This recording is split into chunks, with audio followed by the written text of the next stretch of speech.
Welcome, everyone. Welcome to, thank you for attending First Thursdays with the Sustainability Alliance on Creative Reuse, the Art of Sustainability. And we're really looking forward to today's presentation. So thank you so much for joining.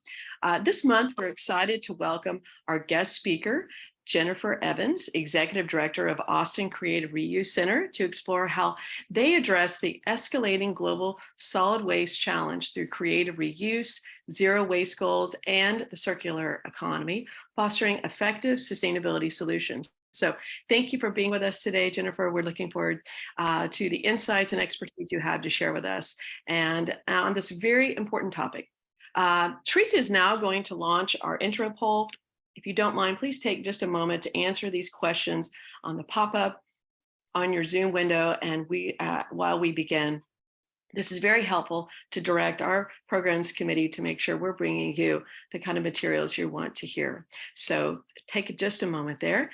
And while you're doing that, I just wanted to share with you that the program that we're bringing to you, like today's program, would not be possible without the support of our sponsors. And we want to say a big thank you to all the following sponsors who help us bring education, resources, and community connections to your screen each month. So a big thank you to our lead sponsor, Williams, our neighborhood partners, Public Service Company of Oklahoma and PSO WindChoice, and our community advocates, Cavanta, The Met, One Oak, Save Our Streams, Spirit Air Systems, Tulsa Farmers Market, Sustainable Advisors Alliance, and our newest sponsor, Philbrook Art Museum of Art. So thank them, give them a round of applause, send them a thank you in the chat, but we do appreciate very much their support. And I also want to thank the Sustainability Alliance board members. We appreciate everything you do, and we appreciate the fact that you help us continue to move our mission forward. I know today we have Lindsay Babor and Mike Teague and several other board members. Thank you all for being here, and we appreciate your support as we move through this year on our strategic goals. And finally, I'd like to thank the incredible and growing Sustainability Alliance team who work very hard to bring the programs like this to you. So Teresa Kerrigan, Jill Maud, Morgan Fairley, and Missy Lukenbach, thank you. Give them a little note in the, through the chat and thank them for their hard, dedicated work to our mission. And if you're an individual who wants to support the work we do, becoming an individual supporter of the Sustainability Alliance is quick and easy. $25, your name will be added to the growing list of change makers and in our community. But no amount is too small. So whatever you can do, we appreciate very much. And this support helps to further our sustainability education, Bellman Sustainability Awards, First Thursdays events, B2B Case for Sustainability series, and more. So you'll see in the chat there a link how you can donate and learn more about our program. So thank you to all that helped to support us as we move through the sustainability goals that we have this year. And lastly, I'd like to say, join us for our next Green Drinks. It'll be Thursday, August 17th from 5 to 7 at Neff Brewing. And Green Drinks just aims to be a low-key social gathering for whoever is in town or wants to join us and connect with each other. It's networking, and it's just an opportunity to be back together and talk about the things that are important to us. So we hope to see you. And again, that's Thursday, August 17th, 5 to 7 at Neff Brewing. Lastly, I would like to say, before we hear a little more from our sponsors, that we also have a Facebook group to help better connect our community. So if you'd like to connect in that way, with sustainability-minded folks, join our Facebook group today. Teresa will put that link in the chat for you. So make sure to join the group chat for real-time updates and insights. So now I'm going to pass the mic over to Morgan and to thank our sponsors and introduce some of them. Morgan? Yeah, thank you, Corey. So first up, we just have a brief word from our lead sponsor, Williams. At Williams, we're focused on adding new technology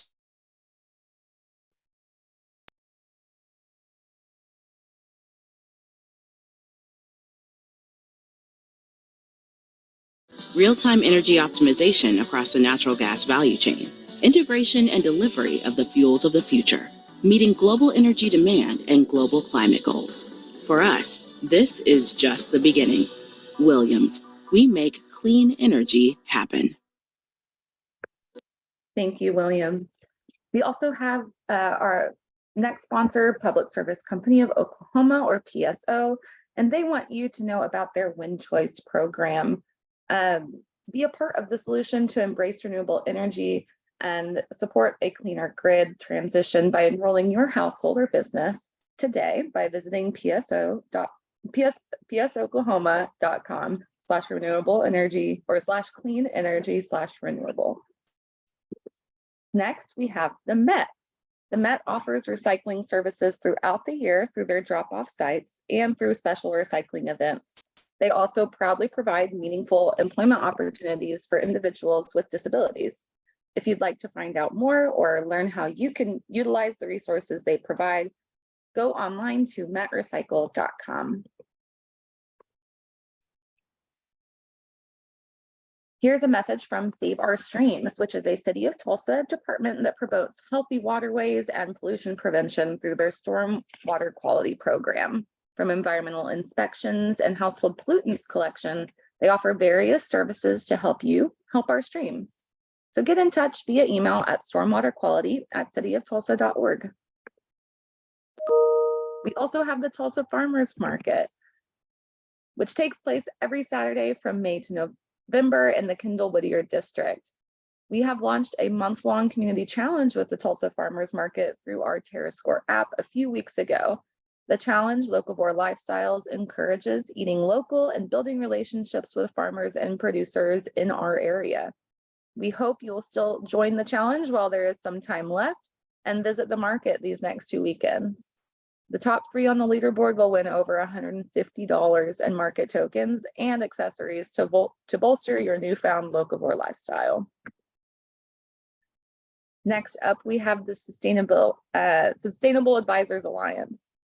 Learn more about this innovative co-op financial advising group that can help you manage your investment portfolio in a sustainable manner and provide solutions for your profit bottom line. They offer no minimum requirements to start investing your dollars today. So get in touch with Julie Skye to learn more, or by visiting their website at sustainableadvisorsalliance.com/contact. And lastly, we have the Philbrook Museum of Art.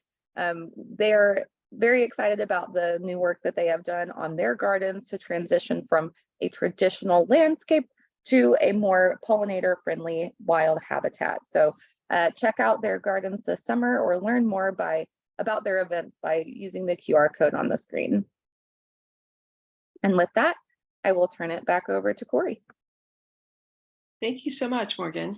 I appreciate, again, all of our sponsors and helping us bring this program forward. I also want to just say we're just thrilled to have so many different people from around the United States. Thank you for joining today and being a part of the conversation. Jennifer serves as the Executive Director of Austin Creative Reuse, ACR. Jennifer's mission-driven leadership focuses on fostering conservation and promoting reuse through creativity, education, and community building. Jennifer's expertise is rooted in her education from Duke University in environmental science and policy program, and her law degree from the University of Chicago. Over the past 15 years, she has been instrumental in designing impactful programs and collaborations with both nonprofit and for-profit organizations, all aimed at advancing conservation while addressing the unique needs of diverse communities. Her true passion lies in empowering communities through creative collaboration, making environmental conservation a cool endeavor for all. Under Jennifer's guidance, ACR has advanced remarkable milestones, and including diverting over 2 million pounds of usable creative materials from the landfill and hosting countless workshops and community events to promote a creative reuse opportunity. Beyond her professional pursuits, Jennifer finds joy in chasing after her 3 lively children and restoring her family's old camper van and traveling. Jennifer's genuine admiration for the creativity and exhibited by all of her past through ACR's doors, all that passed through, is a testament to her unwavering dedication and genuine connection with her community. Welcome to First Thursdays and the Sustainability Alliance, Jennifer. Thank you so much, Corey. That was such a generous introduction. I really appreciate that. I think I'm blushing a little bit. I'm really excited to be here. I will go ahead and share my screen and then we can jump right in.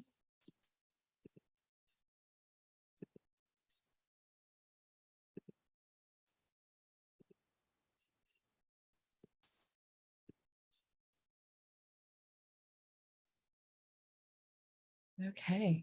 Well, good afternoon, everyone. As I mentioned, I'm really excited to be here today to talk to you guys a little bit about creative reuse, what it is, what we're trying to accomplish, what we do here at Austin Creative Reuse, and then how we fit into the landscape of the great sustainability work that's being done kind of across the country and across the world.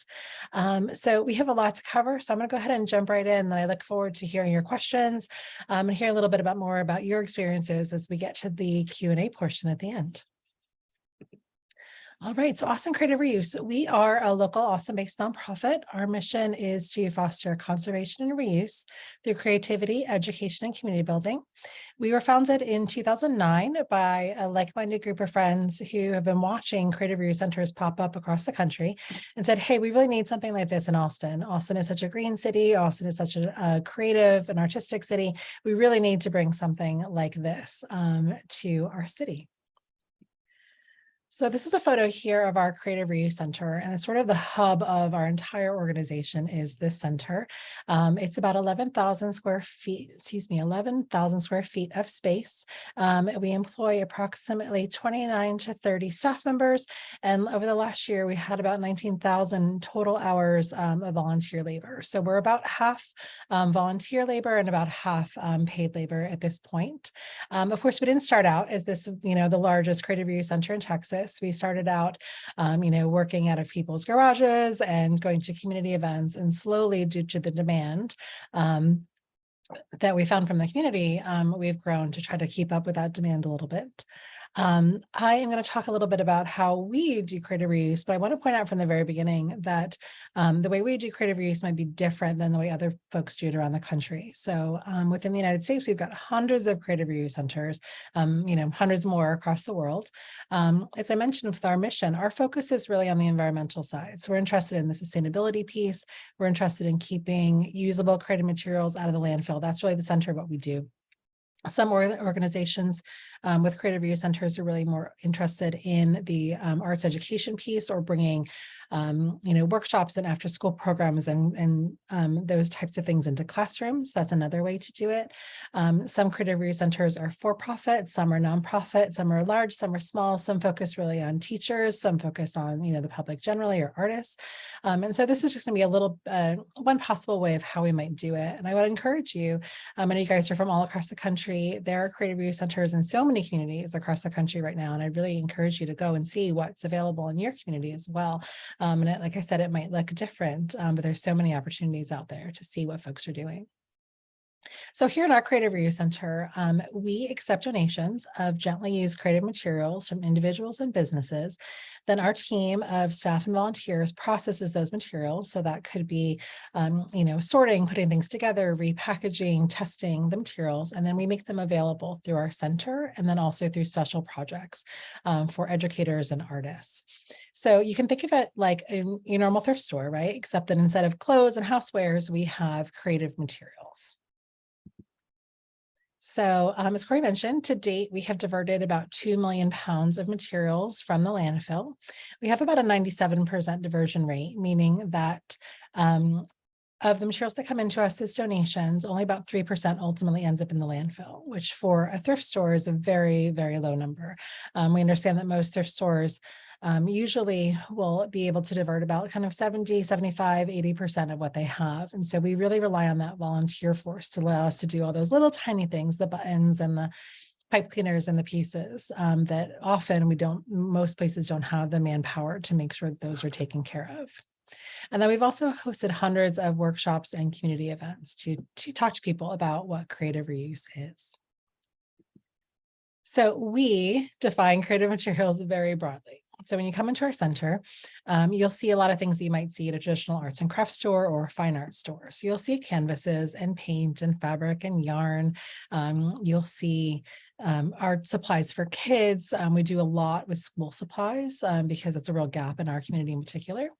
And then we also do sort of less traditional materials. So these are things that have already had their first life. Now we're asking folks to come in and reimagine them as something else. So bottle caps, old records and CDs that can't be played anymore, pieces of plastic, that can be recycled and can be something else, can be their own canvas.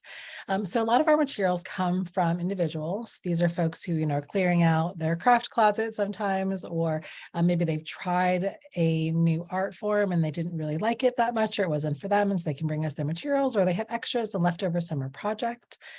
We also work with businesses to be able to take in some things that they can no longer use. So for instance, we have partnerships with a lot of local interior designers and decorators, or showrooms for furniture or other home design items.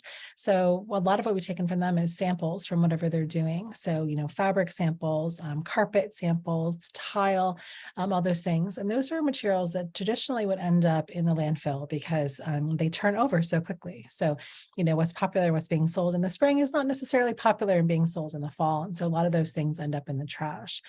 We can accept those items. They're small, quantity. The piece of fabric is only, this big rather than yardage, but there's lots of interesting things that can be done with it still. So that's just an example of something where we're trying to reimagine something that normally has its own life cycle. For the rest of the presentation, I want to talk a little bit about kind of why we do what we do and how it fits into the greater landscape of sustainability generally. As I mentioned, for us, we're really driven by the environmental impacts. So the things that we're thinking about mostly are, waste diversion and zero waste, resource sustainability and climate change. On the flip side, because our materials are donated to us, we have a lot more flexibility in terms of the affordability and the price points at which we can put them back into the community. We aim to make getting these materials and also the experiences as accessible as possible as well. And we'll talk a little bit about how we do that. And then lastly, I'd like to talk a little bit about the community pride and what our experience has been in terms of offering this solution right to our community for solving their own issues that we might have with waste in our community, with access to high quality art experiences and art materials, and being able to come together to solve these problems has actually been, I think, a lot larger than we had expected it in terms of the impact. Okay, so let's start with zero waste. This is where we're going to spend most of our time today. So we are working towards Austin's zero waste goal of keeping at least 90% of discarded materials at the landfill by 2040. It's a goal that the city has had for a little while yet. We're currently at just under 42% diversion. So, we're not doing great. There's quite a big space to go between 42 and 90 over the next 15 years. And we've sort of stagnated a little bit, but we're moving in that direction. The flip side of this, of course, is, we want to keep materials out of the landfill as a community generally, because landfills are expensive and they pollute and they take up valuable space that we could be doing other things with. On the flip side, we also know that every time we send something to the landfill, we are often going to be replacing that product with something else. So we're talking about the natural resources that go into making the product new, the water, the energy, the other resources to create things over and over again because we're throwing them out into the landfill. I think we've also come to discover the last several years that there are massive climate change impacts associated with landfills. So landfills are the third largest producer of methane in the United States, and methane is the thirdish largest contributor to climate change. So one thing that we're seeing is that by keeping materials that have some use still, that can be reused or done or something else done with them, by keeping those out of the landfill, we're actually able to have a real impact on climate change. And this is something that we talk about with students a lot, because we can feel, well, all people, right, all of us, but especially our young folks can feel like there's not really a whole lot they can do with this big climate change problem that we have. And so being able to talk to them and say, hey, you don't have to go to the UN and petition for what you need to have done. You don't even have to go to the downtown to the Capitol to talk about what you want to see for climate change. You can actually have an impact every single day in your own home, in your school, in your purchasing, by really reusing your materials as much as possible, by reducing what you buy, and by sending as little as possible to the landfill. And that can be really empowering for folks that feel like there's not really a whole lot they can do otherwise. So these are some of the big drivers that impact what we're doing on a daily basis. And I want to dig in a little bit more to zero waste for a moment and actually really talk about what zero waste isn't. So if you're, on social media, if you follow any, zero waste or sustainability influencers, you've probably seen an image like this of the cute little mason jar, and oh, this is, all my trash for the whole year, all my trash for the whole month in this mason jar, right? And I want to just pause for a second and point out that that's really not what we're talking about when we're talking about zero waste. So I mentioned the City of Austin, their goal is about 90% reduction.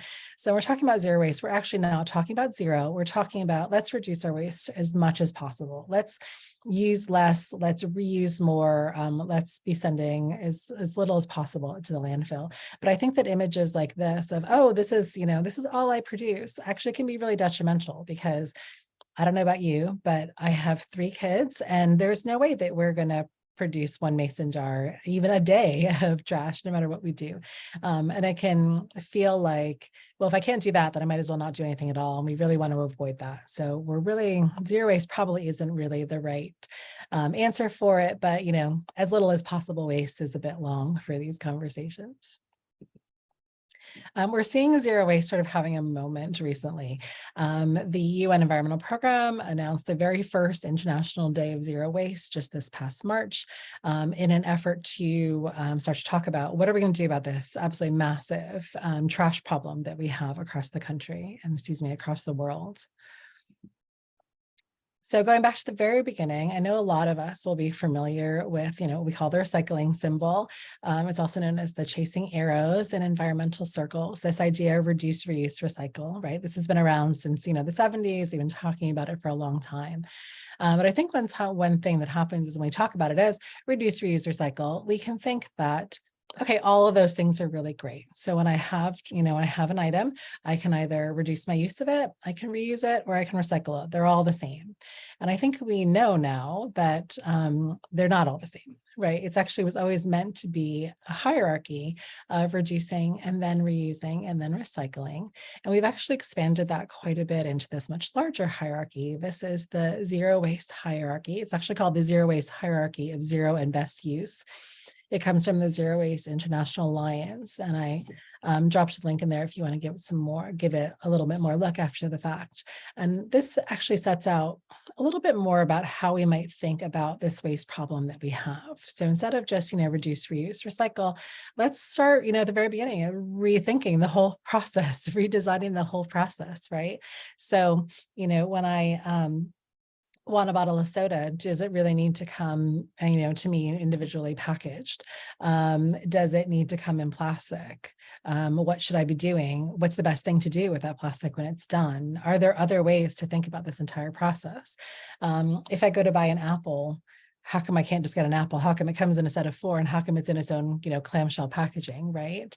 So just rethinking really the entire process is our best hope for making some of this.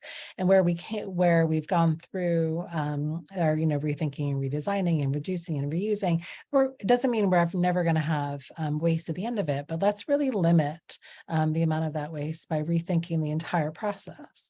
And just so, quick note on recycling, I know we've all, had a lot of there's been a lot of media reports, I think, and a lot more study going on, where more of us are realizing that, recycling isn't, the thing that's going to solve all of our problems, right? I think, a couple decades ago when recycling was new, oh, it's totally fine. If I can take my aluminum can or my plastic, and I can just go ahead and recycle it because that's exactly the same as reusing it or not using it at all, because it's brand new and it just comes back and it's all regenerative.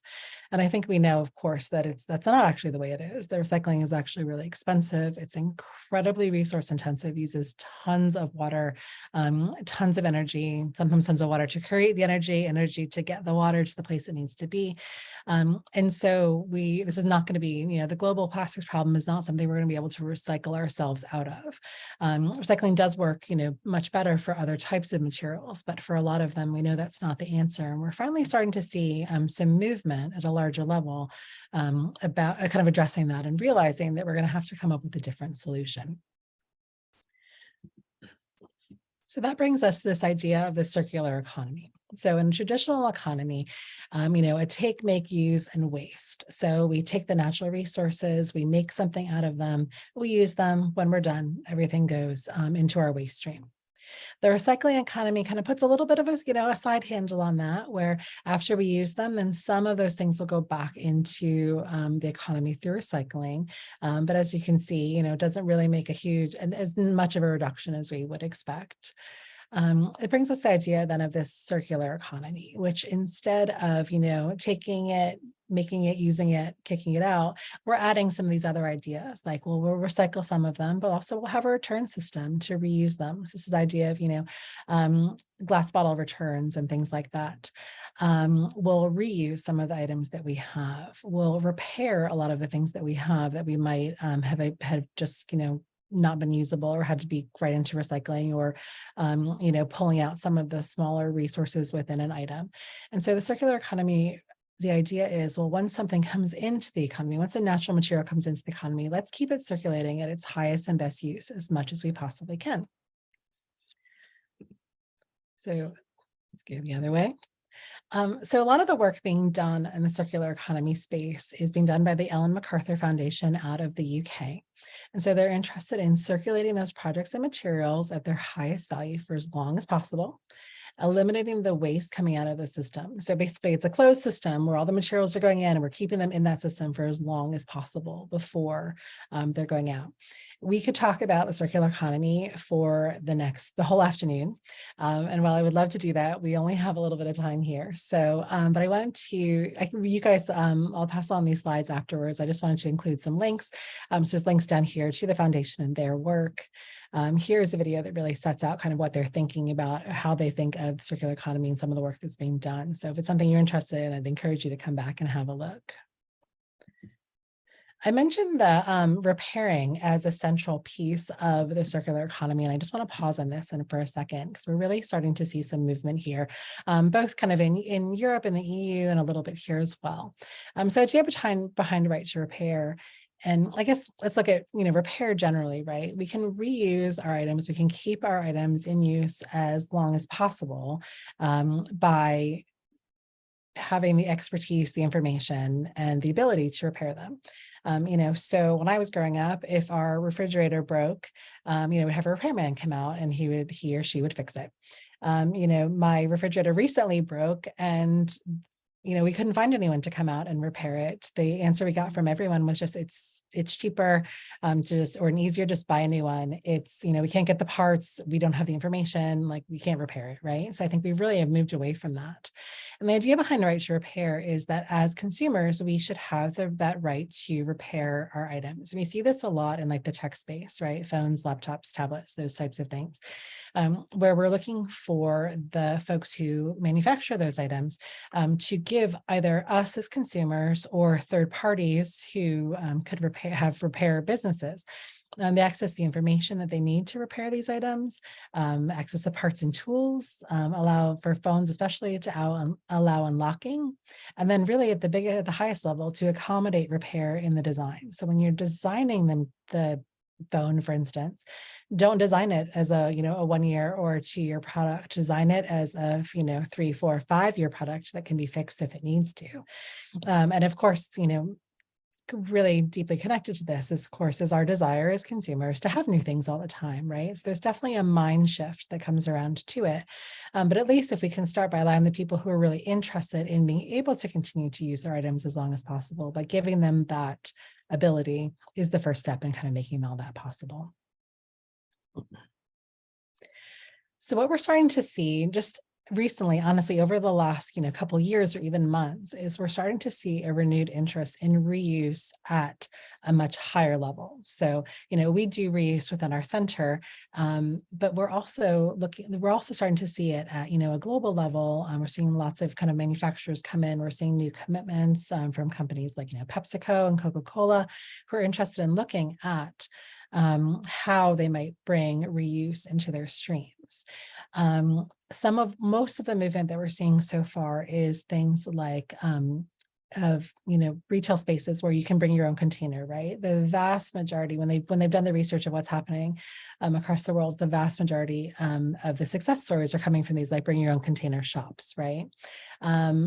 I don't know about yours locally. We had one here in Austin, and it's actually quite difficult to do. They weren't able to stay in business because it's quite expensive, and it's a big shift to kind of get people there.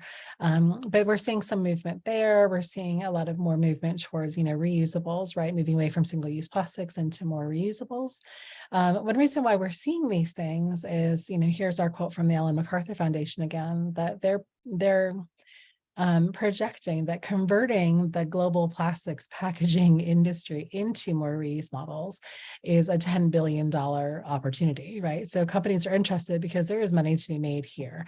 And that may well be the driver. That is what we need to sort of make some of these things going forward. So at Austin Creative Reuse, we are not really, that's not the work we do. We're not out there trying to, convince the PepsiCos and the Coca-Colas to rethink their whole plastic packaging, but we are trying to work at a local level to help folks change their mind about what they're interested in and how they're interested in interacting with their stuff, and how they choose what they're going to purchase, what they're going to reuse. And I want to pause for just a second. I think we have time to share this model. So this is Rayatuna. They call it a recycling mall. It's in Sweden. It's actually a reuse mall. And I want to share a video because I think this is such a great example of the possibilities to come together when we look at how we might reuse the items that we have at a larger community-based level. So I'm just going to pull out for a second, and I'm going to share this, just a short video, because I think that seeing it is actually the easiest way to understand what they're doing there.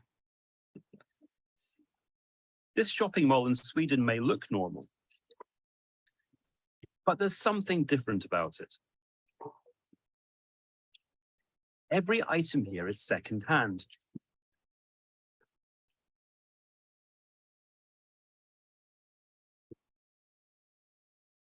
Some products are upcycled, so unwanted things are reinvented as something new, like this lampshade, which is made from worn-out leather jackets. It's a high fashion trash shopping mall where you can come and just do sustainable shopping, and Sweden loves it and the world loves it. Everyone wants to be like us. The clever thing about this mall in Eskilstuna near Stockholm is its location, right next to the city's recycling center. So a steady stream of cars is already coming to drop off unwanted household items.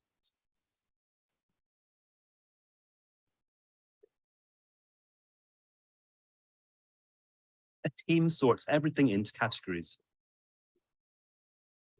The mall's shopkeepers can then pick things to resell or upcycle. Maria Larsson runs a popular shop. It sells handmade household ornaments. This is the most creative place to be in, and I also saving the planet. And you can buy things other people don't use anymore. So it's good for the nature and good for the environment. Because in Sweden, we like to think about the environment. And shopping like this is good for the environment.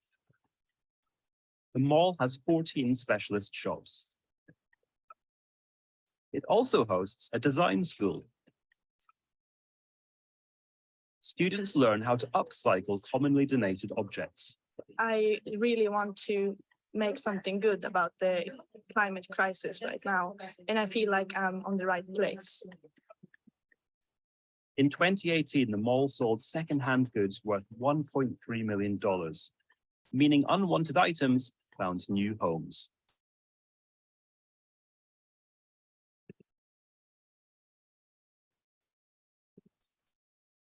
One of the reasons that I love this so much is that it makes so much sense, right? It makes economic sense. It makes sense for the city who is collecting the items right there, right? They're paying and they're putting the manpower in to collect these unwanted items, and then they're going into this space. But one of the things that I really love about it, and I think is really key, is that this is a beautiful space. The items that the materials they're selling, the space that they're in, is beautiful and accessible and very close to what you would normally expect when you go out to buy something. And that's something that we're really trying to focus on at ACR as well, is that we know, in our original space was, 1,500 square feet. We jam-packed that thing in. We were open only a couple hours a week, and we had this group of folks who would come and shop with us. And, they were so in love with the idea of reuse and with the creative aspects of it, that they would have shopped anywhere with us. And as we have grown as an organization, we want to still attract those folks, those, really strong reusers. But we also know that if we want to make an impact in the entire community, we need to make creative reuse and this idea accessible to a much larger portion of the population. So we need folks who would normally go to a big box store or, a chain art supply place or a chain fabric place.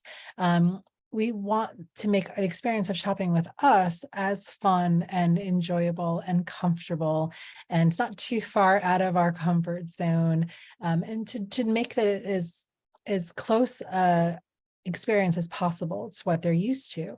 So that for those who are, I think Morgan, you suggest this, those are just like peering in or just like kind of dipping their toes into the idea of reuse, can have a positive experience, and they might consider doing reuse in other areas of their life. So we focus a lot in our space on making our space really fun, really approachable, really welcoming, easy to shop, easy to find out, find what you're looking for, staff that are really helpful, folks who are interested in what you're doing and want to help you find those materials. So we focus a lot on that in our space here. So our goals are to make our materials as affordable and accessible as possible.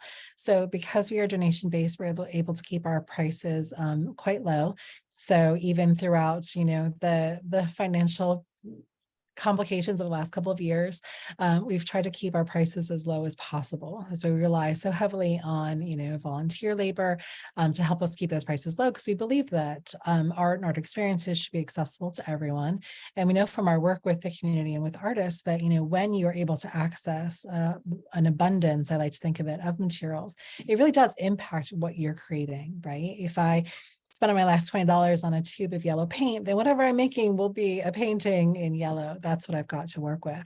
But when I can have a bit more abundance of my materials, then maybe my work is a little bit more colorful, and maybe I can make a mistake, or maybe I can try something new, because the materials aren't quite as precious. And so we really aim to keep those items as affordable as possible, and then to make our space as accessible as possible. So making sure that we've got signage in multiple languages and staff who can speak multiple languages, and can be helpful in when they come in for that experience.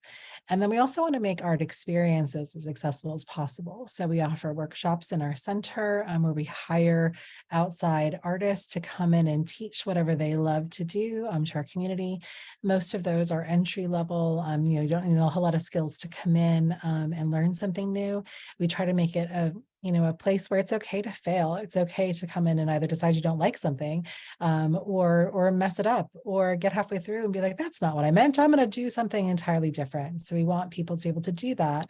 And because we're able to access these materials, and we're talking, 50,000 pounds of materials every single month that come through our doors, we're able to get that out there. We also do, free make and takes in our center. We host a market twice a year where reuse artists can come out and share what they've done, to try to make it a fun experience. And again, the reason why we do that is that we like people having fun. We want to be really welcoming, but also we want them to say, oh, hey, creative use was kind of cool. Maybe I'll start thrifting my clothes too, or maybe I'll start donating other things in my home, or maybe I'll rethink how I use this item, and really start to change those minds. So while we, on a day-to-day basis, we deal in accepting donations and getting them back out to the public. We're also really interested in, changing minds and just opening up a little bit about that experience, that people kind of will expand how they look at the stuff that they have all around them. I want to make one quick note. We are launching a new program this week that I'm really excited about. So I'm going to pause here for a second. We just received a grant to build out our materials mobile, which we call the ice cream truck of school supplies. So it's basically going to be a van or a small box truck that we're going to cram in with school supplies, and then we'll drive it around to schools, and teachers can come down and choose whatever they need for their classrooms, all on a pay-what-you-can donation-based basis. So this is a program that we do in our physical space, but now instead of having teachers come to us, we are going to come to them with that. So it just happens that we're launching this one this week. We're really excited about getting it out there and being able to make it a little bit easier for teachers. We know that teachers spend on average about $750 per year out of their own pockets in their classrooms. And we think that we can make it a little easier for them and make them stretch their budgets a little bit further. And then the last piece I just wanted to focus on is our community, is that sense of community pride that we've found in the work that we've been doing together. So these are just some of the constituents that we work with. So professional artists, teachers, folks who come to our market, volunteers who come in, both folks who come in and take classes and also people who come in and teach classes, folks who have, businesses using reused materials that they get from our center. So these are all the folks that are coming together to solve some problem, right? So it's a problem of, I can't access the materials I need for my art, or I want to make a business out of the thing that I create, or I want to fill my classroom with the materials that my students need. And we're able to be a space where all of these folks can come together and really identify the needs of the community, and come together to solve those problems. Wanted to pause as well. One of the really fun things that we've been doing, and that's really been such a community impact for us, has been our Reuse on the Runway reuse fashion show. We are into our third year now. So we bring artists together, and some are, professional artists. Some are folks who are like, I want to make something. They come together.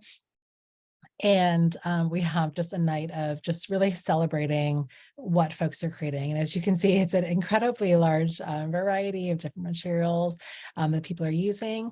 About half of the designers in our show can't sew or don't want to sew. They put together things using, tape and staples, or they don't even use fabric. They might, use different types of materials.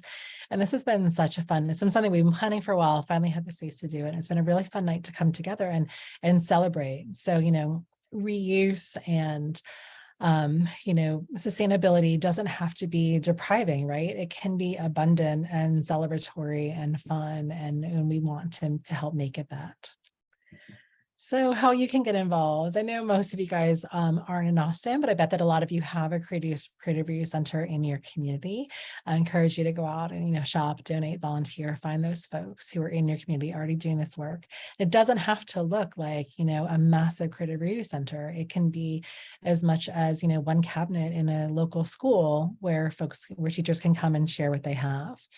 Also encourage you to, consider reuse whenever it's an option in your community by participating in the sharing economy, getting in your buy nothing groups, talking to your neighbors about sharing the things that you might want to have, and then really just starting to spread the word about this, that this is happening. We're seeing centers like this popping up all over the country. We get calls and emails every week asking for us to, sit down with folks and talk about what they're doing, and we'd love to do that. So really just getting out there and telling people that this is an option is huge. And I will leave you with my contact information. Would love to hear from anyone who, has more interest in creative reuse, would like to talk a little bit more about it, has ideas to share, or just any questions about what we're doing. Would love to do that. Thanks so much. I appreciate y'all's time. Thank you so much, Jennifer. That's so wonderful, the work that you're doing, and the positive response you're getting, and and that you have other things on the horizon. And we do have several questions in the chat, so we'll start with a few of these, but if you can stick around a little bit afterwards, we do let folks unmic themselves and ask a few more questions. So but I'll get started with a couple questions, so thank you. Lots of really good questions in here. One of the most recent ones said, are there any materials you get too much of, and how does the center handle surplus items that don't get sold? Yeah. So in that, we talked about our diversion rate of 97%. So we definitely have things that come to us that are, unfortunately, they're just trash, right? I'm sure you guys have heard this idea of wish cycling that's been going around a little bit over the last couple of years. So we definitely get a lot of items, or a fair amount of items that come to us that are just trash, right? Nothing can be done with them. And so unfortunately, for the safety of our staff, they get landfilled. We also get a fair amount of items that are, someone can do something with these items. And, and I love that. I love getting donations where you're like, I can't do anything, but somebody can. But there will always be a portion of those items that, technically someone somewhere in the world can do something with this item, but that person's not going to come to us. And so we encourage folks to, if those are recyclable items, to recycle them, or, we can send them somewhere else. Our goal is to not duplicate efforts that are already happening in our community. So we don't take things that have a better home somewhere else. So we don't take clothes that are still usable. We send those to another thrift partner. If there are clothes that are not usable, we send them to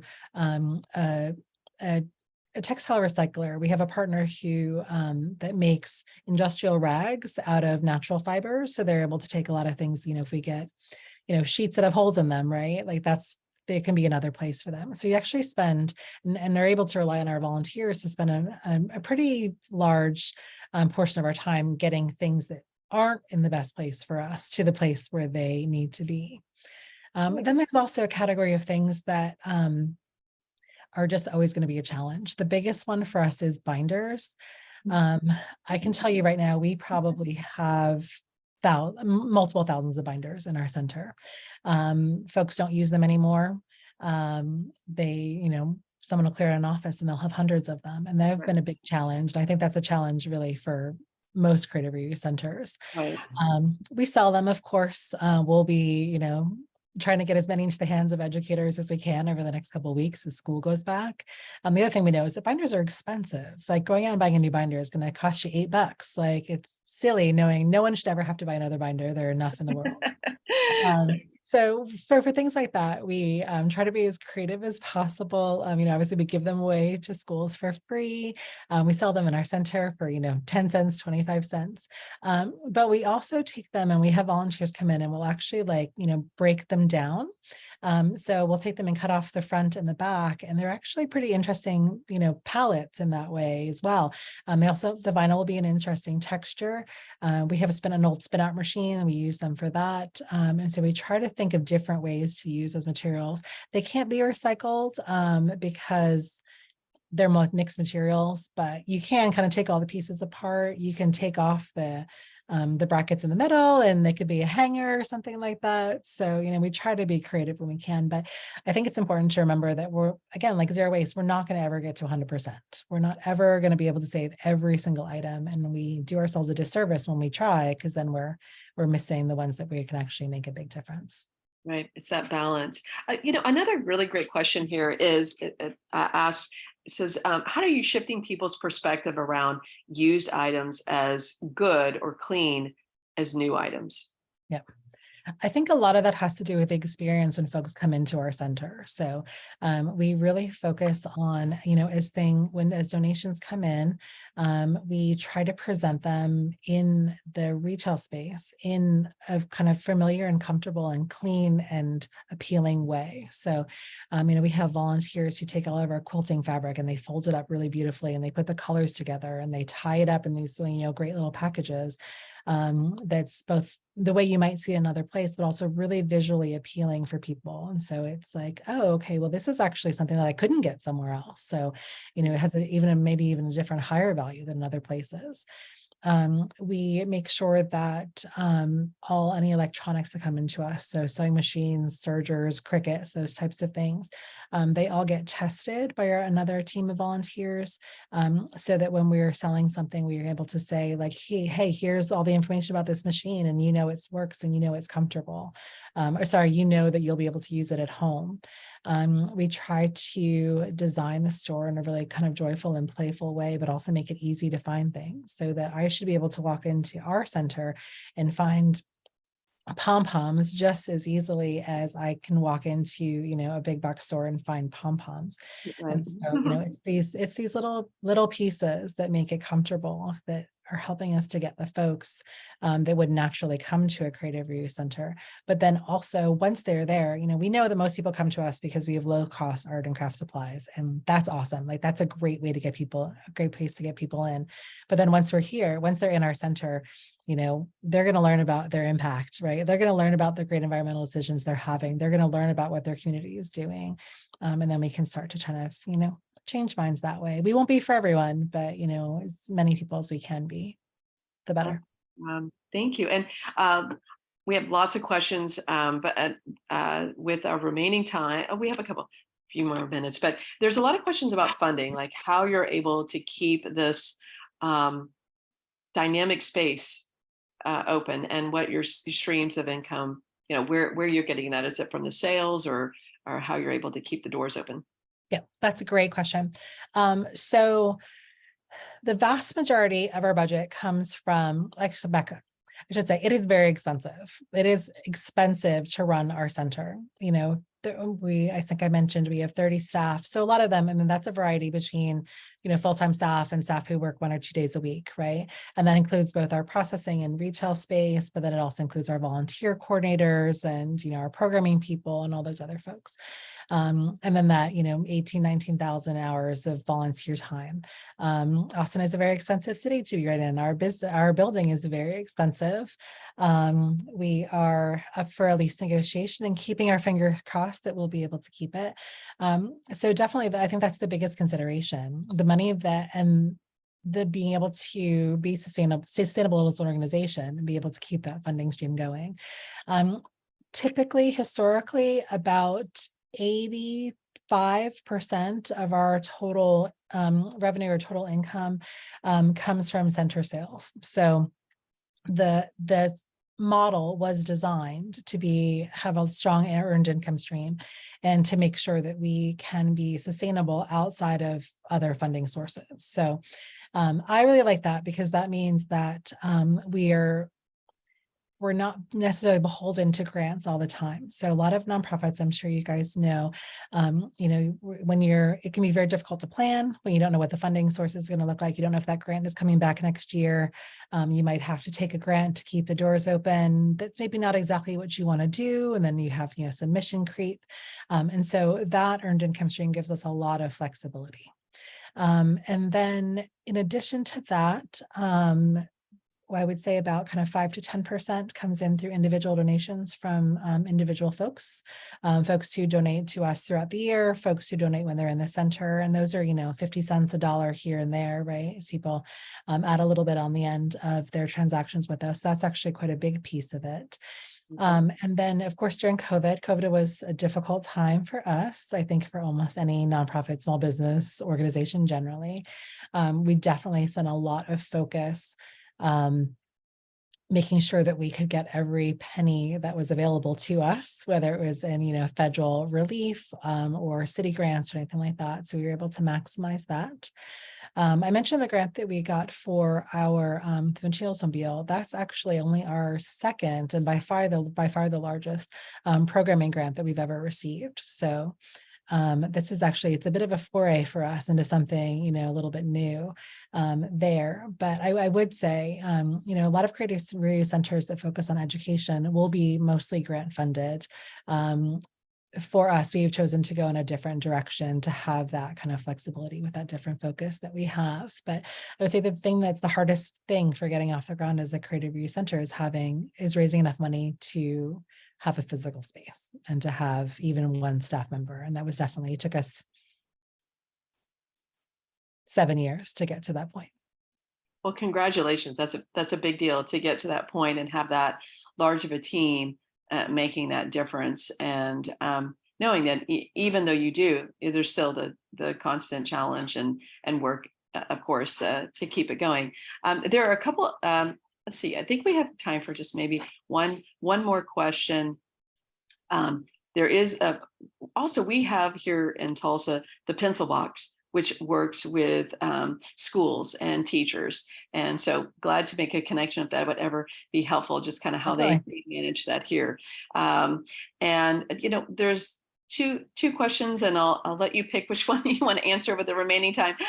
There's one about, if a product makers create items that can be repaired, how would that impact the costs? And this person is assuming it will be cost more but last longer. So that's one of the questions. And then also if you work with, I think it's Austin, Keep Austin Beautiful, if you work with that organization in your endeavors. So those are the two last questions that we have for now. I'm going to take them in reverse order.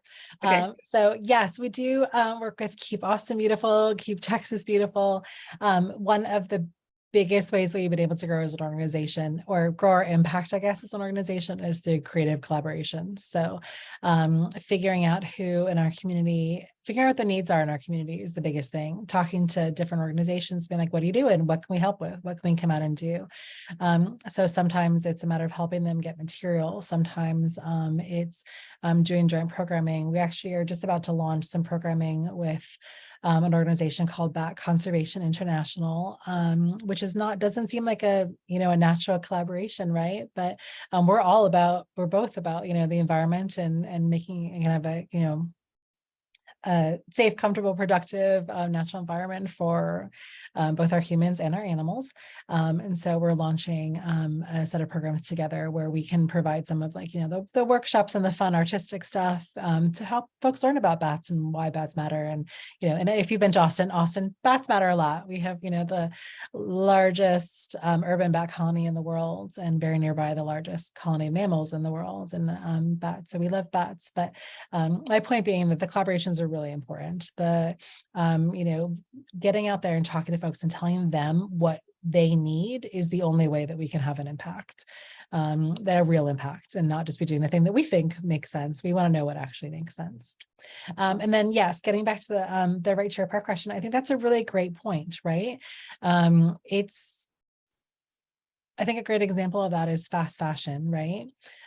So, I can go to, a big box store and I can spend the exact same money going to buy one item at a big box store that's going to be a lesser quality shirt, for instance, or I can go thrift it, probably pay almost the exact same amount of money for a shirt, but then, one is going to be, a higher quality item, but it's used, and one's going to be, designed for me to wear for a season, and then it goes out. And so I think that's a lot of what we're seeing right now, is that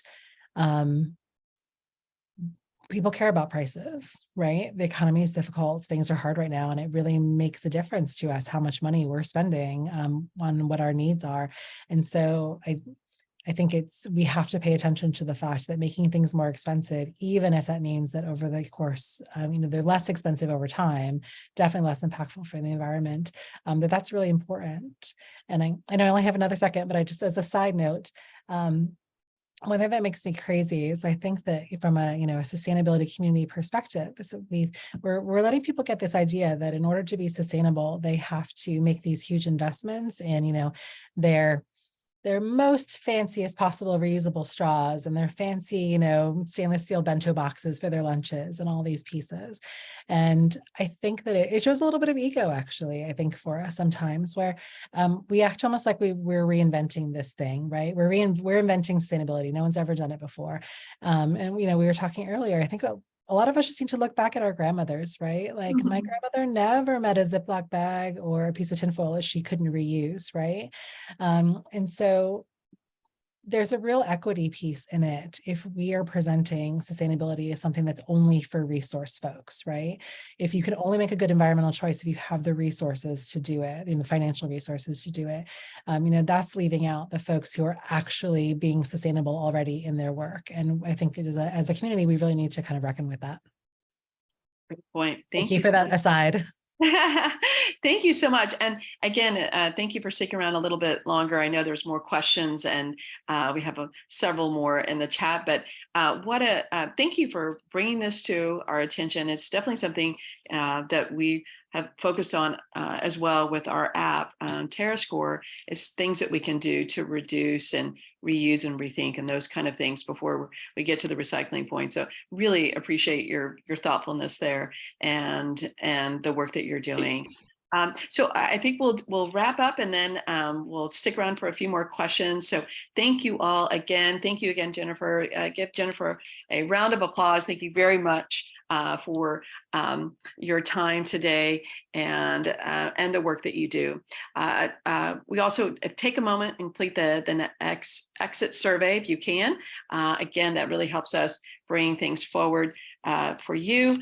Join us for September 1st, Thursday event featuring Jamie Gleason. She's a correspondent and photojournalist with the Tri-City Collective and Focus Black Oklahoma. So don't miss out and register using the link in the chat. We'd love to see you for that one. That will be our next first Thursday in September. Next, we also would like to extend a special invitation for you to join us at Recharge on September 28th. Join us for an extraordinary evening under the open sky at Breast Creek Ranch this evening. Under the Stars promise to be truly enchanting and would be absolutely delighted to have you all in attendance. Secure your tickets today. We'll definitely be enjoying reuse and things like that as well while we're there. Also, don't forget to purchase your green ticket for a chance to win $1,000 worth of sustainability adventures, experiences, and goods. So links to purchase admission tickets and green ticket raffles are in the chat as well. And that's coming up again, September 28th. And also, there's many of you here today that are members of Scorecard, but for those who did not know, Scorecard is our program for organizing to track and improve your sustainability efforts in the area of people, profit, planet. Scorecard has saved organizations millions of dollars every year and provides comprehensive program resources to support sustainability improvements. So if you'd like to learn more about Scorecard and to help your business or organization, please reach out to Teresa Kerrigan. She's there, our Scorecard director, and her information's in the chat. And again, congratulations to all of our SCORE members from last week. We just had our Scorecard annual celebration and some great work that's been done with that community. So a big round of applause to them. Download the TerraScore app for free on Apple and Android devices to learn about sustainability habits. Complete the challenge to make a collective impact and inspire others along the way. Use the QR code there on the screen to download today and start measuring your impact. We still actually have an external challenge on locavores. So as Morgan mentioned before, we have launched our latest challenge, Locavore Lifestyles, in partnership with the Tulsa Farmers Market. So this is a perfect opportunity to support local farmers and embrace the locavore lifestyle. So don't miss the chance to make a positive impact in your community. Enjoy the freshest produce around. So let's come together and support our local farmers and embrace sustainable habits and join us today for that. And finally, we proudly support the Monarch Initiative of Tulsa to get involved to protect this keystone species that migrates through our state every fall, spring and fall, by joining us on the 8th annual Monarch on the Mountain Festival. So save the date, see us at Chandler Park, Saturday, September 3rd, and check out our website for more information. So love to see you all there.